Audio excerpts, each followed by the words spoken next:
Би одоо яг 40 настай. 1984 онд 4-р цахилгаан станцыг барьснаас хойш бид нар цахилгаан станцын их усэр барьж чадаагүй байна. Учир нь зүгээр хоос улс төржилт.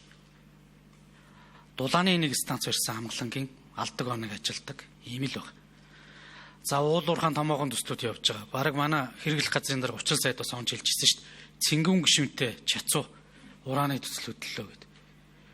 Энэ одоо томоохон гэдэг юм уу сигналууд эдийн засгийг сэргэх энэ итгэл найдварыг авчрахын төслүүд бас энэ улс төрийн хувьд ойлголцож болох гарсан юм аа. Тэгэхээр энэ ерөн зүгээр бас тодорхой төвшөндөө бас хуульдаан гэхээсээ илүүтэй бас Монгол улсын нийтлэг эрх ашиг энэ 30 жилийн одоо юу гэдэг явж ирсэн хий иргсэн эсвэлтгүүгээр одоо чөдөрлүүлсэн байсан 30 жилийн үг нь тушааг нь гаргаад бид нар бас нэг хөдөлж болох юм байна гэдэг итгэл найдвар авчирж исэн болов гэж бодож байна. Тэгээ энэ дээр өнөөдөр одоо цэг тавих уугүй юу гэдэг дээр яриад байгаа шүү. За би юун түрүүнд бас нэг хоёр зүйлийг зарчмын хэлвэн. Сая Болормаа гишүүн Батнаримд гишүүний хэлж байгаадаа би санал адилхан байна. Нууц санал хураалт энэ төр гэж байж болохгүй. Ард түмэн энийг ойлгохгүй. Тийм учраас одоо парламент ёсныхаа зарчмаар энэ зүйлүүдийг хийгээд явах хэрэгтэй.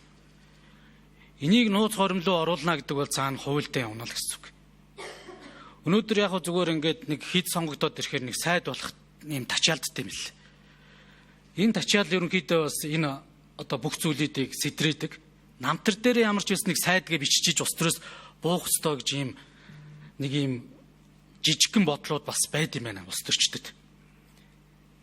Энэ амбиц гэдэг юм уу энэ зүйлүүд ерөнхийдөө энэ парламент ёсыг намын төлөвшлийг ерөн байхгүй болгох юм байна.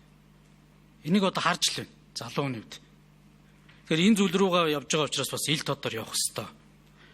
За хоёрдугаарт сая бас нэг гишүү хэллээ. Ерөнхий сайдын оруулж ирсэн тогтоол дээр зарчмын зөрүүтэй санал гаргаж болохгүй гэж бодож байна. Ерөнхий сайд өөрийнхөө бүрийн эрхийн хүрээнд оруулж ирсэн зүйлүүдийг бид нар дэмжин дэмжихгүй гэдэг л санал гаргах хураан ухаас биш. Тэн дээр нь засвар оруулж агаад асуудлыг шийдэж өгнө гэдэг бол байж болохгүй.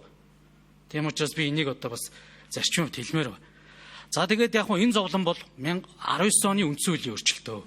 Бид энэ зүйлийг бодиттой авах ёстой.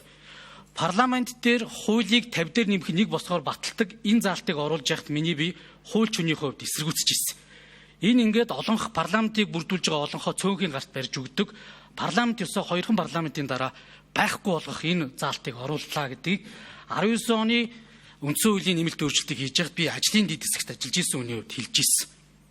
Харин үндсэн хуулийг нийт сонгосон гишүүдийн 75, органик хуулийг 66%-аар ердөө хуулийг хуралдаанд оролцсон гишүүдийн олонхоор шийдэд явж иж энэний цаана мэтгэлцэн дээр ямар нэгэн байдлаар парламент ёс ажиллаж явах ёстой байхгүй.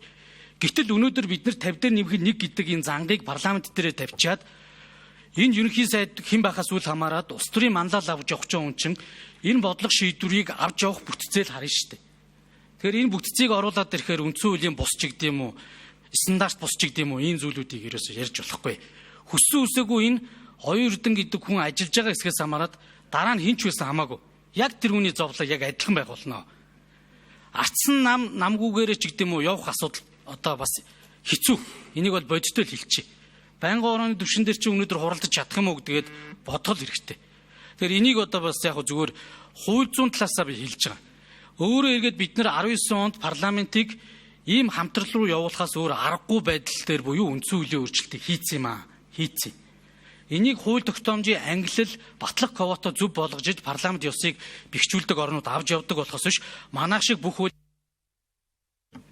За